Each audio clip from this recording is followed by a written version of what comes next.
Olá pessoal, sejam bem-vindos de volta ao nosso curso de Física 2. Então vamos dar continuidade hoje à nossa primeira lei da termodinâmica. Então nas três últimas aulas eu vim definindo os conceitos de trabalho termodinâmico, energia interna e calor ou fluxo de calor. E na aula passada, com essas definições, a gente enunciou a forma analítica da primeira lei da termodinâmica. Por que eu digo a forma analítica? Porque é a equação que a gente conhece pela primeira lei da termodinâmica, né? O conceito dela é o que eu disse na aula passada, é um conceito de conservação de energia. A primeira lei da termodinâmica ela nos diz a quantidade de energia que o sistema ela tem disponível, né? E a partir dessa quantidade de energia que o sistema tem disponível, ele pode realizar trabalho, assim como ele pode alterar a energia interna do próprio sistema, ok? Agora, qual é a limitação dessas conversões e utilização dessa energia? A gente não entrou no escopo disso, porque isso refere-se já à segunda lei da termodinâmica, que é um pouco mais para frente do curso. Então, agora que a gente conhece a primeira lei da termodinâmica, a ideia hoje é que a gente aplique a primeira lei da termodinâmica em processos termodinâmicos. Que processos termodinâmicos? Os processos que a gente já conhece, que é o processo isovolumétrico, isobárico, isotérmico e adiabático. Então, para nós fazermos isso, nós vamos pegar a equação de estado de um gás ideal, que a gente já conhece essa equação de estado, que é PV igual a nRT, e vamos aplicar essa equação de estado junto com a primeira lei da termodinâmica entre dois estados do nosso sistema, onde esses estados eles variam de uma quantidade infinitesimal, tá? E ambos os estados são estados de equilíbrio, ou seja, em cada estado inicial e final é possível nós determinarmos a pressão, o volume e a temperatura desse estado. Quando ele evolui para um estado final, que eu vou chamar de B, esse estado final ele vai estar um pouquinho só maior, ou seja, uma quantidade infinitesimal maior em algumas ou em todas as variáveis que descrevem esse estado. Ou seja, de um volume V, ele vai para um volume V mais dV. De uma temperatura T, ele vai para uma temperatura T mais dt. E de uma pressão P, ele vai evoluir para uma pressão P mais dp. Ok? Então vamos ver como a gente aplica a primeira lei da termodinâmica para esses processos termodinâmicos. Então, o primeiro processo que nós vamos ver é o processo isovolumétrico. Então, em um processo isovolumétrico, como nós estamos careca de saber, a variação de volume é igual a zero. Então, eu tenho um estado inicial A e por algum motivo não, né? Agora a gente já pode saber.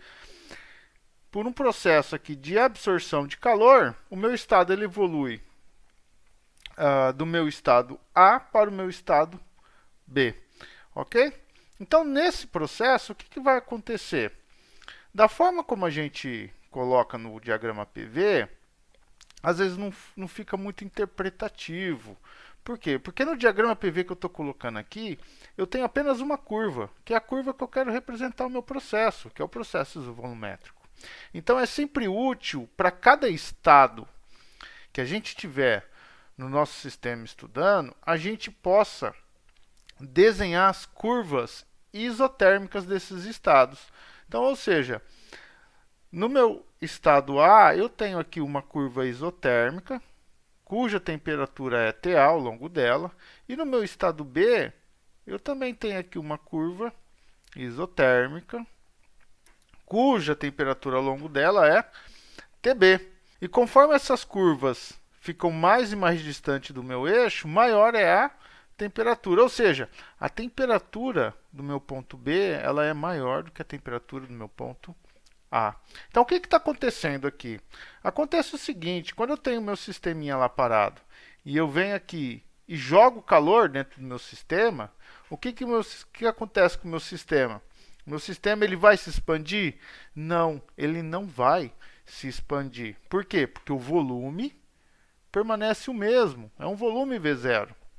Poxa, mas Para que ele vai utilizar então essa energia que ele está absorvendo, esse calor? Olha, essa quantidade de calor que ele vai absorver, ele vai utilizar o quê? Para aumentar a temperatura dele. Então a gente tem que encontrar isso aplicando a nossa primeira lei da termodinâmica. Vamos ver o que a gente encontra aplicando a primeira lei da termodinâmica. Então a nossa primeira lei da termodinâmica ela nos diz que a quantidade de calor tem que ser igual a dU mais PDV. Pessoal, lembra do linha? O linha nos diz o quê? Que essa diferencial ela é uma diferencial não exata, ou seja, ela depende do caminho, ou seja, então o calor que está sendo absorvido ou liberado aqui no nosso sistema, né, esse calor que a gente está computando aqui, ele é exclusivamente ao longo desse caminho aqui. Se eu fizer qualquer outro caminho diferente, vai ter um valor diferente. Como o meu processo ele é isovolumétrico, a variação de volume é zero. Então, o trabalho termodinâmico, nesse caso, vai ser zero. E, portanto, pela primeira lei da termodinâmica, toda a quantidade de calor que é absorvido deve ser convertida em energia interna. Bom, mas e aí? Como que eu vejo isso? Né? Essa forma de que a minha temperatura aumenta, né, quando eu absorvo calor. Bom, a quantidade de calor a um processo a volume constante, nós vimos que é o NCV dt, ou seja, lembra que nós encontramos essa quantidade de calor no nosso curso de calorimetria? Tá? Então é a mesma coisa, só que agora eu estou o quê? Em uma quantidade infinitesimal, porque eu estou considerando esses meus estados inicial e final, estados cujas variáveis diferem só um quadragésimo, bem pouquinho. Tá? Então, o meu D' aqui é NCV dt, e eu vou jogar isso, então, na minha equação da primeira lei da termodinâmica, e eu vou ficar aqui dU é igual ao NCV dt, e, portanto, se eu fizer um processo de integração de dU ao longo do meu estado inicial até o meu estado final, igual ao processo de integração de NCV dt da minha temperatura TA até a minha temperatura TB, o que eu vou ter? Como o meu dU ele é uma diferencial exata, ó, ele não tem linha. Hein? Eu posso escrever então que o U final menos o meu U inicial tem que ser igual. N é uma constante, sai para fora da integral. CV, eu vou fazer aqui a suposição de que o CV ele não depende da temperatura. Então a gente pode pegar o CV e jogar o quê? Também para fora da integral, ele não vai ser integrado. E olha, pessoal, isso que eu estou fazendo é uma suposição. Tá? Em muitos casos reais, o CV ele depende sim da temperatura. Tá? Então, o meu CV sai para fora da integral, NCV, e eu vou fazer então um processo de integração em dt, que vai me dar então a temperatura final menos a temperatura inicial. Ou seja, então eu posso escrever que a variação da energia interna é o NCV ΔT. Ok? E olha só, pessoal, agora eu vou dizer uma coisa aqui que vocês têm que gravar para sempre, para o resto da vida de vocês. A variação da energia interna, ela depende apenas dos pontos inicial e do ponto final. Por quê? Porque ela é uma propriedade do nosso sistema e não depende do caminho. Então, ela só depende do ponto inicial e do ponto final. Isso vocês têm que guardar sempre. Agora, o que vocês têm que guardar também é que quando nós estivermos considerando um gás ideal, a energia interna, além de depender apenas dos pontos inicial e final, ela também depende apenas da variação da temperatura. Então, a energia interna depende apenas da variação da temperatura. Está aqui. Então, se eu tenho uma variação na minha temperatura ΔT, isso quer dizer que eu estou saindo de uma isoterma e caminhando para outra. Se eu tivesse agora aqui outro caminho e viesse para cá, então eu estou em outra isoterma e a minha energia interna então ela está variando. Agora, se eu estou nessa isoterma do meu ponto B e venho até aqui, nessa mesma isoterma, a minha energia interna não varia. Por quê? Porque a energia interna de um gás ideal vai depender apenas da variação da energia interna. Não esqueçam isso, pessoal. Não esqueçam isso. Ah, mas isso acontece para todos os gases? Não, apenas para os gases ideais. Se você quiser ver um pouquinho mais sobre isso, tem um vídeo do meu canal que eu falo sobre o experimento de Gay-Lussac-Joule, onde ele trata as questões dessa variação da energia interna para gases ideais e para gases não ideais. Eu vou deixar o link, está aqui o link, tá? Quem tiver a curiosidade de saber, dá uma olhadinha lá. Então vamos deixar anotado aqui que a variação da energia interna ela depende apenas da variação da temperatura. Então olha só, olha a nossa equação, o que ela nos diz? ΔU igual a NCV ΔT. Então no meu sistema, quando, vamos desenhar aqui assim, ó. Então no meu sistema, quando ele absorve calor, costumeiramente a gente pensa, ele vai então se expandir. Só que agora a gente está no processo isovolumétrico, ele não pode se expandir. Então o trabalho dele é zero. Ele não vai gastar essa energia para movimentar a barreira dele, para movimentar a fronteira dele. Então o que vai acontecer com ele? As minhas moléculas, vamos imaginar lá, elas estão lá todas bonitinhas, absorvem energia, elas não podem se expandir. O que vai acontecer com elas? Então elas vão pegar essa energia, absorver e elas vão então ficar mais rápida. Vai aumentar a agitação térmica dessas moléculas.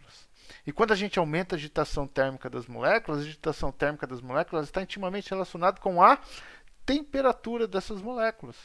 Então, ou seja, quando absorve-se calor a um processo a volume constante, esse calor todo é absorvido pelas moléculas e o estado de agitação térmica delas aumenta. Então, a temperatura delas aumenta. Então, ela sai de uma temperatura mais baixa e vai para uma temperatura mais alta. Essa é a ideia do que acontece em um processo isovolumétrico de acordo com a primeira lei da termodinâmica. Ok? Então vamos agora para o segundo processo, que é o nosso processo isotérmico. Então em um processo isotérmico nós sabemos já que a variação da temperatura é nula, não deve haver variação da temperatura.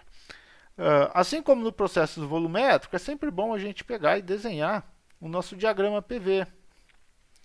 Então nós temos aqui, vamos colocar assim, um processo, uma curva isotérmica, num estado inicial A, e aí ele vai sofrer um processo de expansão até um estado final B, cujo volume é VB e cuja pressão nós vamos chamar de PB. Assim como para o estado inicial A o volume é VA, e para o estado inicial A pressão é PA. Ok? Então eu tenho aqui os meus dois estados, tá? Entre essas curvas isotérmicas, a gente pode ter aí uma infinidade de outras curvas. A gente pode chamar aqui de T1, aqui a gente pode chamar de T2, tá? Representando por azul as curvas mais frias, né? Temperaturas menores, e as de vermelhinho as temperaturas maiores. Mas esta curva em específico, em que o nosso sistema se encontra, ele está a uma temperatura T qualquer. Okay? Então, de acordo com a primeira lei da termodinâmica, dQ é igual a dU mais PdV. Então, nós não temos uma fórmula para a nossa quantidade de calor, da mesma forma que nós tínhamos aqui quando o volume é constante. Tá? Por que a gente não tem uma fórmula da quantidade de calor a temperatura constante? Porque é o seguinte, quando eu tenho uma temperatura constante, e está ocorrendo troca de calor no sistema, a gente cai num caso que a gente já falou do que é. Né? Deixa eu tentar ser um pouco mais objetivo nisso. Se eu tenho um sistema, e esse sistema ele absorve uma quantidade imensa de calor, ou ele libera uma quantidade imensa de calor, e a temperatura dele não se altera, né? Esse sistema é chamado de reservatório térmico. Então, idealmente, né, ele teria que absorver uma quantidade infinita de calor para poder mudar a sua temperatura. Né? Esse é o conceito de reservatório térmico. Então, nós não temos uma fórmula para descrever a quantidade de calor em um processo isotérmico. Tá? Mas a gente consegue chegar numa expressão a partir da primeira lei da termodinâmica. Então vamos ver como que a gente faz isso. Tá? Então vamos ficar lá com D'Q. O meu dU tá? Como DU, olha só pessoal, como DU, nós já calculamos e sabemos que ele é dado por isso daqui, NCV dt. Ah, mas professor, isso não é só para o processo volumétrico? Não. Quando nós estamos falando de gases ideais, tá? Quando nós estamos falando de gases ideais, o DU ele sempre pode ser calculado dessa forma. Não tem problema, tá? Por quê? Porque para os gases ideais, a energia interna só depende da variação da temperatura, ok? Então, toda vez que você encontrar um exercício lá, e você está, seja num processo isobárico, seja num processo isovolumétrico, o que quer que seja, se pedir para calcular a variação da energia interna nesse processo, você vai pegar essa equação NCV ΔT e vai aplicar ela utilizando as duas temperaturas e o que o meu sistema está variando. Ok? Não se esqueçam disso. Mas o meu trabalho, que aqui eu escrevi errado, não é V, é DV. Né? Então, mais a integral de P dV. Integral não, né? Então, o que a gente tem que fazer agora com essas variáveis infinitesimais é integrar. Então, fazer aqui um processo de integração, da temperatura inicial até a temperatura final e fazer aqui um processo de integração do volume inicial até o volume final. Então, como esse cara aqui ele não é propriedade do sistema, ele não tem uma variação, vamos simplesmente escrever o Q, a integral de dq é Q, que tem que ser igual à integral de NCV dt de uma temperatura T, que eu estou aqui inicial, vamos falar, é a temperatura TA até a minha temperatura TB, mais a integral de P dV. Agora eu tenho que conhecer como é a variação da minha pressão com a temperatura. Porque olha só, agora a minha curva, conforme o meu sistema ele vai se expandindo, a minha pressão ela também vai variando. Então a gente pode escrever o P como sendo um nRT sobre V. Então vamos substituir aqui um nRT sobre V dV de um volume VA inicial até um volume VB final. Então nós vamos ficar, olha só, esse cara então, ele é zero. Por que ele é zero? Porque a variação da temperatura é zero e a energia interna só depende da variação da temperatura.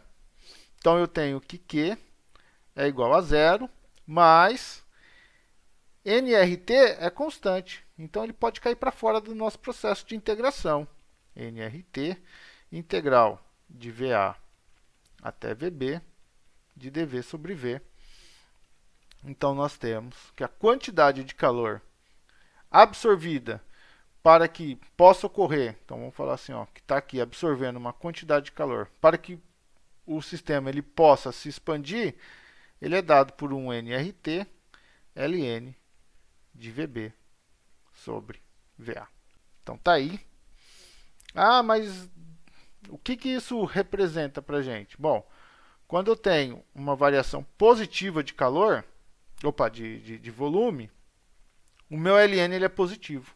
Então, o meu sistema absorve calor. Se eu tenho uma variação negativa no volume, ou seja, num processo de compressão, o ln é negativo. E eu tenho, então, calor sendo liberado. Então, pela primeira lei da termodinâmica, em um processo que se mantém a temperatura constante, para o meu sistema se expandir, ele precisa absorver calor. E olha só que coisa, né?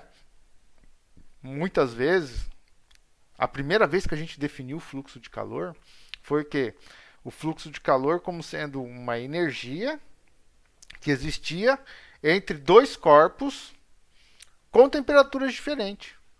Então, até esse momento, nós tínhamos em mente que calor, ou a existência de um fluxo de calor, só fazia sentido se tivesse diferença de temperatura. Tá? E naquela ocasião que a gente fez essa definição, eu chamei a atenção disso. Ó, isso nem sempre é verdade na termodinâmica. Por quê? Porque agora eu estou tendo um fluxo de calor para dentro do meu sistema e a temperatura dele está permanecendo a mesma. O que isso representa fisicamente? Representa o seguinte: toda essa energia que está sendo jogada para dentro do meu sistema, agora ela não vai ser utilizada sob forma de agitação molecular. O grau de agitação térmica das minhas moléculas elas vão permanecer o mesmo.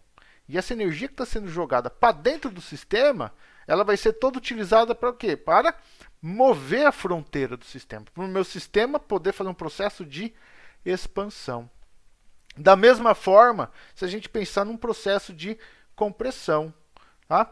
Então, num processo de compressão, a energia interna do sistema permanece a mesma. Ou seja, o grau de agitação térmica permanece a mesma. Mas agora, para ele diminuir, comprimir, o que ele tem que fazer? Liberar uma certa quantidade de calor. Então, no processo isotérmico, é isso que acontece. Tá? Então, tenham em mente essas definições. O mais importante que nós vimos até agora, pessoal. Ó, nós estamos construindo aqui o conhecimento. Olha só, no processo isovolumétrico, a gente aprendeu a definir o valor ou uma fórmula para calcular a energia interna. Está aqui. A gente sempre vai calcular a energia interna desse jeito aqui para um gás ideal. Tá? No processo isotérmico, a gente utilizou desse conceito. Tá? E agora a gente viu, tá, que nem sempre um fluxo de calor para dentro ou para fora do sistema está relacionado com uma variação da temperatura. Tá? Então tentem assimilar isso. Seguindo, agora o nosso processo número 3 será o processo isobárico. Então, em um processo isobárico, né, nós sabemos que não há variação da pressão. Então, em um diagrama PV, eu teria um estado inicial A. Por alguma razão, ele vai até o estado final B, mantendo a mesma pressão. Tá? E os meus estados inicial e final A e B, eles são descritos aí pelos volumes VA e VB. E a temperatura? A temperatura muda? A temperatura muda também. Então, nós temos aqui uma isoterma que passa pelo ponto A, cuja temperatura é TA, e uma isoterma que passa pelo ponto B, cuja temperatura é TB. Então, a gente vê, né, ó, como está se distanciando a isoterma, a temperatura dele está aumentando. Então, o que nos diz a primeira lei da termodinâmica para esse processo? Então, nós temos o d' aqui, que é igual a du mais P dV. Como agora está ocorrendo aqui um processo, seja que de absorção de calor, ou sei lá, seja um processo de liberação de calor, esse calor está sendo trocado a uma pressão constante. Então, quando nós temos um processo em que o calor é trocado a pressão constante, nós definimos um NCP dt, tá? De uma forma muito análoga em que nós definimos aqui um NCV a volume constante. Então, quando é a pressão constante, a gente define então um NCP, tá?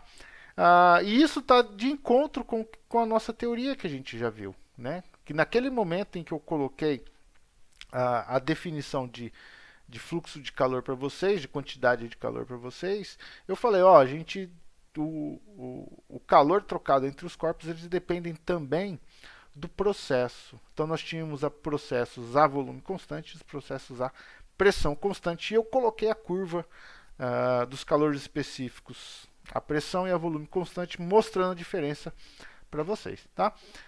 Então, nós temos que N Cp dt tem que ser igual a du. Quem é du mesmo? Como é que calcula? N Cv dt, então está aqui o du, mais P dV.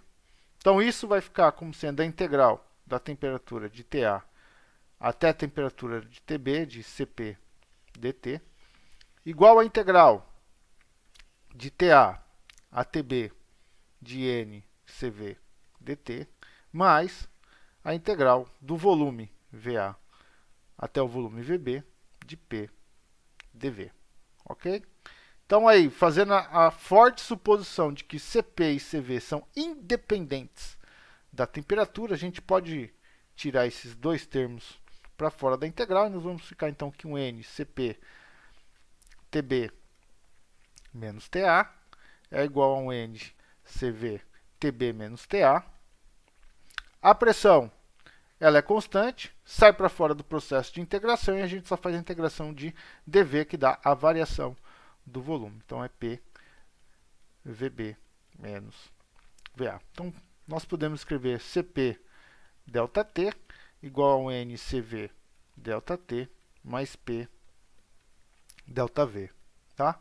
E aí nós podemos relacionar a nossa equação dos gases ideais como sendo um P ΔV igual ao NR ΔT. Então, vamos substituir na equação e vamos ficar com o seguinte. Então, nós temos N de ambos os lados, temos ΔT de ambos os lados, e a gente chega, então, com numa relação entre os calores específicos, a pressão e a volume constante. Nossa, mas o que representa isso daí? Bom, representa o seguinte, gente. Aqui, ó, pela nossa equaçãozinha, deixa eu colocar aqui em verde. Olha só, isso daqui a gente pode escrever da seguinte forma. O meu delinho aqui é o calor absorvido em um processo isobárico. O DU a gente pode representar como um calor que é sempre absorvido por um processo isovolumétrico, certo? Está aqui o nosso primeiro caso que a gente acabou de ver. Não é possível que vocês já esqueceram. E o meu PDV é o trabalho ao longo do processo isobárico. Ou seja, o trabalho ele é simplesmente a diferença entre o calor isobárico e isovolumétrico. Ou, uma outra forma que a gente pode ver é que o calor absorvido em um processo isobárico é a soma dos isovolumétricos mais um trabalho.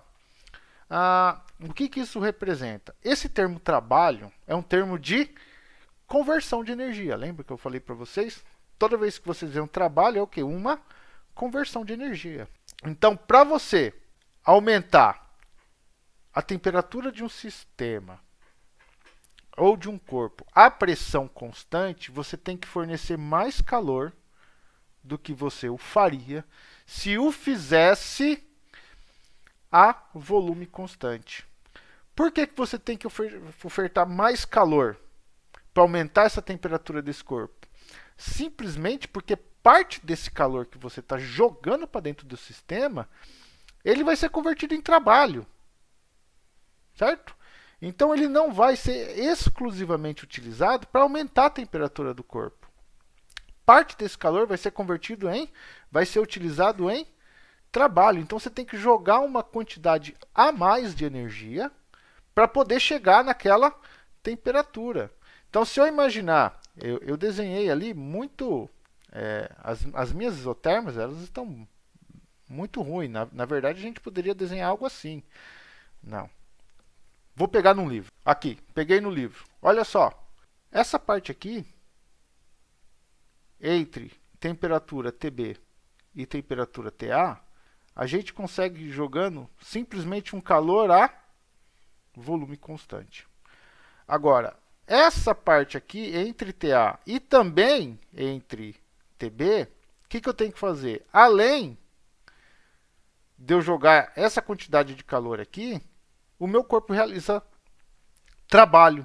Então, esse calor tem que ser maior do que esse. Por quê? Porque parte desse cara que a gente está jogando para dentro do sistema vai ser utilizado para ele aumentar a sua fronteira, para ele realizar trabalho. Então, é isso daqui um dos significados desse CP igual a CV mais R. Certo? Mas tem alguma outra importância disso? Tem. Para termos de exercício, tem. Tá? De acordo com o teorema da equipartição de energia, cada grau de liberdade de uma molécula corresponde a uma energia de meio de RT. Então, a gente pode falar que cada grau de liberdade da molécula, ela nos dá meio de R. Tá? Vamos falar assim, em termos de energia. Então, se eu pegar, por exemplo, um gás de uma única molécula, então eu tenho aqui uma única molécula, Os prováveis movimentos que ela tem é ao longo do eixo Z, é ao longo do eixo Y e é ao longo do eixo X. Então ela tem 3 graus para se movimentar. Então ela vai ou para cima, ou para cá, ou para cá, certo? 3 graus para se movimentar. Então se fizéssemos as contas, o CV seria 3 meios de R. Por quê? Cada grau de liberdade corresponde a meio de R. Certo? Então, 3 meios de R, o CV. Isso implica que o CP, então, ele é 5 meios de R. Agora, se eu tivesse uma outra molécula, agora, com 2 átomos, essa molécula, ela poderia se movimentar ao longo do meu sistema, que a gente já descreveu por Y, e ZY e X, certo? E ainda o que ela poderia fazer? Esse cara ele poderia parar aqui, né? Então ele poderia rotacionar. Então eu tenho mais aqui uma energia meio de R de rotação. E ele ainda poderia rotacionar no plano. Então é como se eu tivesse essa rotação e essa rotação aqui. Agora, essa rotação não muda o estado de configuração dela. Por quê? Porque essa molécula está nessa posição e essa continua nessa. Então, ela pode girar ao longo do seu eixo que não vai mudar. Agora, quando ela rotaciona para cá, eu mudo as posições. E quando eu rotaciono para cá, elas também mudam. Então, ela tem o quê? Para uma molécula diatômica, ela teria, então, meio de R mais meio de R, que é devido ao movimento de translação dela, vamos colocar assim, tá? E ainda, ela pode rotacionar 2 graus de liberdade, certo? Então, ela tem, e essa daqui é de rotação. Então, ela tem o quê? 5 meios de R. E aí nós dizemos, então, que isso daqui é o CV dela, tá? Obviamente que a teoria completa nos diria que o calor seria meio de RT, tá? E a gente equaciona tudo, tá? E a gente chega nisso daqui, tá? Então, para uma molécula diatômica, se eu tenho o CV igual a 5 meios de R, o meu CP é 7 meios de R, ok? E por aí vai, tá, pessoal? Então, eu vou colocar aqui uma tabelinha para vocês, só para vocês terem em mente isso daí. Então tá aí a tabelinha, ó. Então nós temos os gases monatômico, diatômico, poliatômico, com cada valor aí de CP, CV, a diferença, e esse cara aqui a gente já vai ver já já, tá? Não se preocupem, ok? Então vamos lá. Resumindo o processo isobárico. O que a gente tem que levar em conta? Que o calor envolvido em um processo isobárico ele é sempre maior do que o calor envolvido em um processo isovolumétrico. Por quê? Porque para você alcançar esses mesmos estados, essa mesma diferença de temperatura entre esses dois processos diferentes, no processo isobárico, parte dessa energia que você está fornecendo para o sistema, ela tem que ser utilizada para se expandir, ok? Então, fiquem com isso em mente, tá? E o último processo, quarto processo, é um pouquinho mais complicado, é o processo adiabático. E no processo adiabático, nós sabemos que a quantidade de calor envolvida no sistema, a troca de calor, ela é igual a zero. E num diagrama PV, nossa, como é que representa um processo que não há troca de calor em um diagrama PV? Porque aqui, isobárico, isovolumétrico, isotérmico. E aí? E o de calor? O de calor a gente sempre coloca a curva do processo adiabático, ela é mais acentuada do que uma curva isotérmica. Então nós podemos pensar que nós temos uma curva a uma temperatura, vamos chamar aqui de TB, como a gente está chamando, né, nos outros exemplos, e vamos chamar aqui de TA. Tá?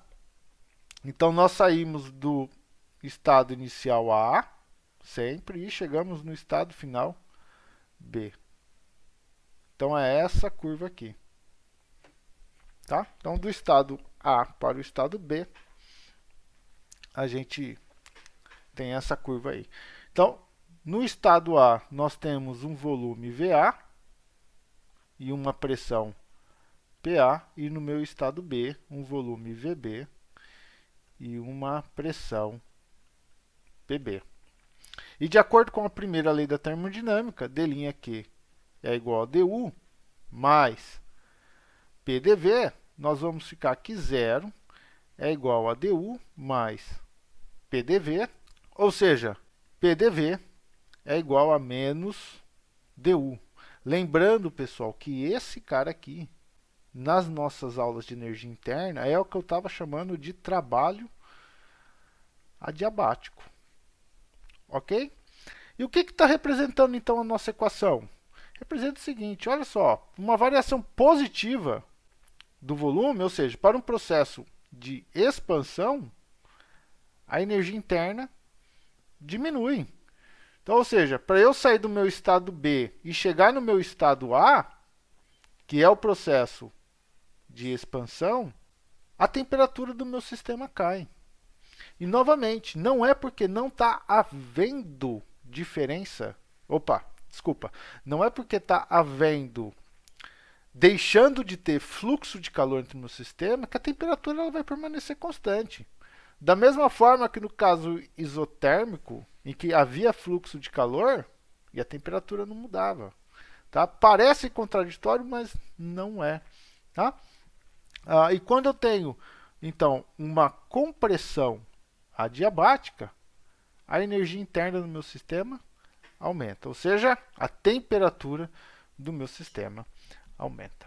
Na prática, pessoal, os processos adiabáticos são os processos que ocorrem de uma forma muito rápida, tá? Muito rápida.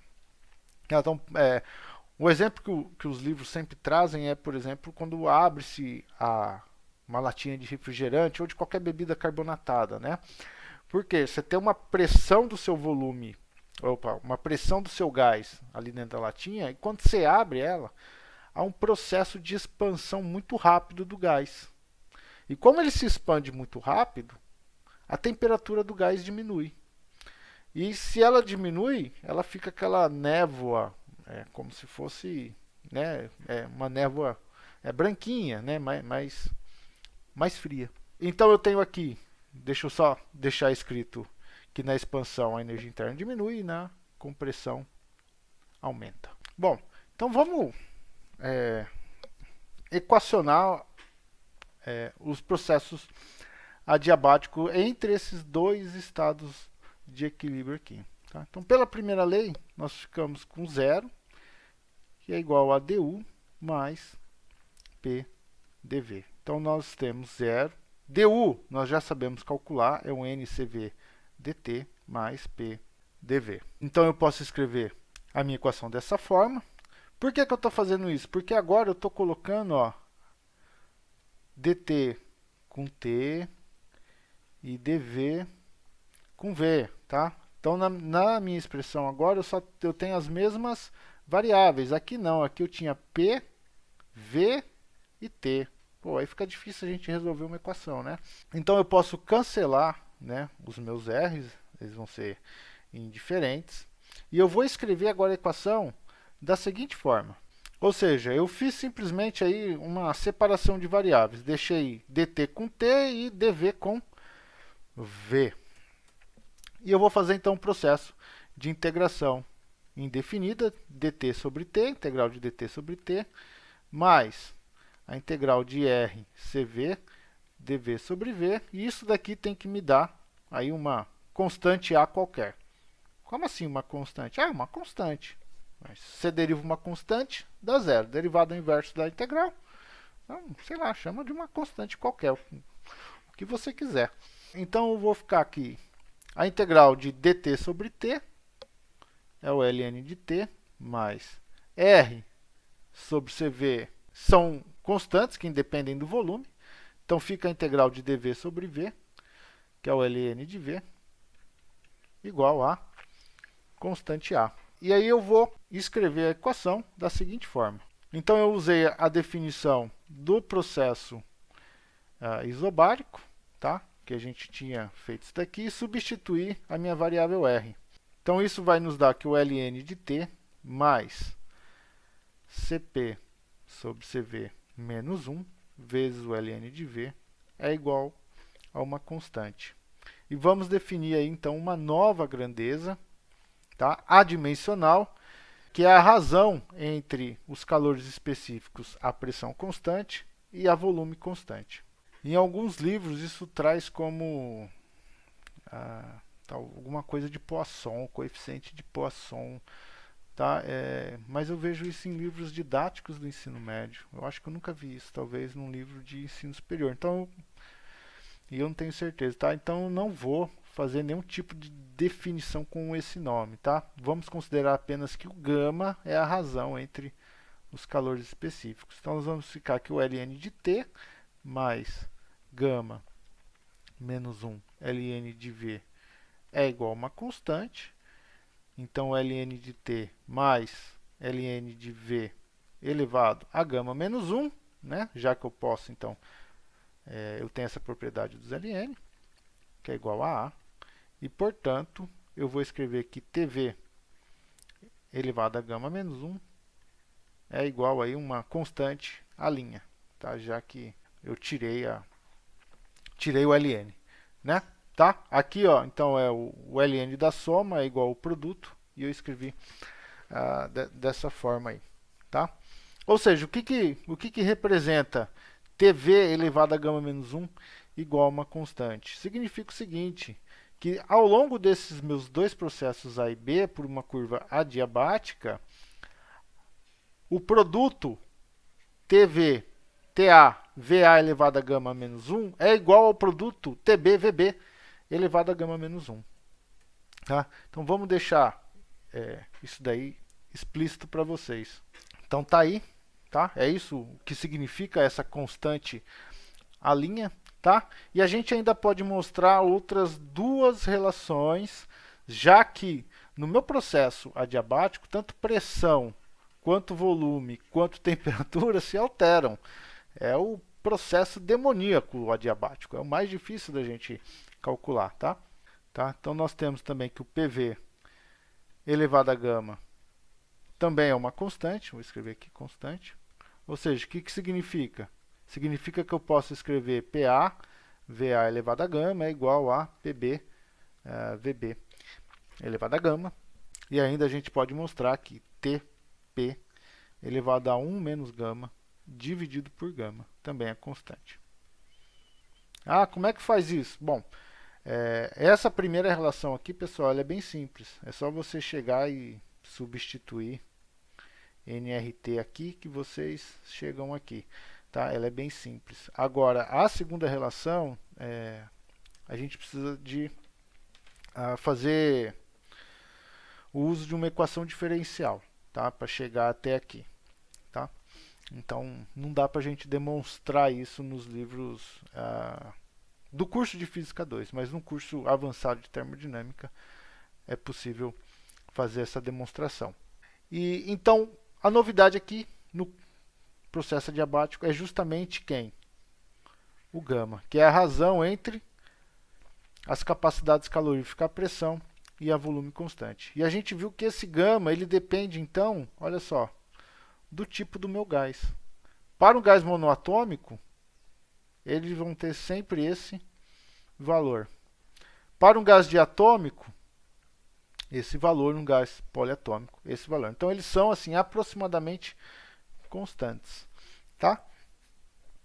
Lembrando que, pessoal, que a gente está considerando para fazer isso a equação de estado de um gás ideal, ok? Tá? Então, se no exercício lá considere um gás monoatômico ou considere um gás cujo gama é 1,67. O que vai estar escrito, o que vai estar subentendido nesse enunciado? Que o seu gás é um gás monoatômico. Tá? Então, às vezes, o enunciado do exercício, ele deixa essa informação camuflada. Ele dá o gama e aí você tem que saber que tipo de gás é esse. Ok? E por último, cumprindo a promessa que eu falei para vocês, Como é que a gente faz, então, para calcular esse trabalho adiabático?